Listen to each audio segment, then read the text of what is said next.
নমস্কার বন্ধুরা, আজকে বানাবো আলু পটল দিয়ে পনিরের রেসিপি।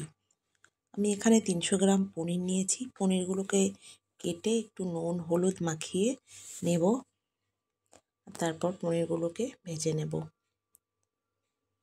পনিরগুলো ভেজে দেখো তুলে রেখেছি। এবার আমি ওই তেলের মধ্যে আলুগুলোকে একটু ভেজে নেব। আলুগুলোকে আমি একটু গরম জলে ভাপ দিয়ে ফেলে দিয়েছি জলটা, আর আলু আর পটলগুলোকে আমি ভেজে তুলে রেখেছি। এবার তেলের মধ্যে জিরে তেজপাতা শুকনো লঙ্কা ফোড়ন দিয়ে আমি দিয়ে দিয়েছি এখানে একটা মশলা। সেটা হলো দিয়েছি 1 চামচ আদা বাটা, 1 চামচ লঙ্কা বাটা, দিয়েছি ছোট চামচের 1 চামচ জিরের গুঁড়ো, 1 চামচ ধনের গুঁড়ো, আর একটা টমেটো দিয়েছি।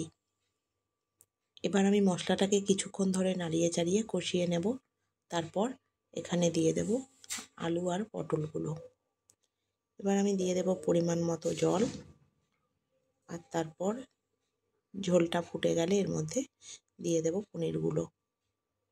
ঝোলটা ফুটে গেছে, এবার পনিরগুলো দিয়ে আমি অল্প গরম মশলা দিয়ে নামিয়ে নেব। অল্প গরম মশলা দিয়ে এখানে নামিয়ে নেব। তো বন্ধুরা, রেডি হয়ে গেছে।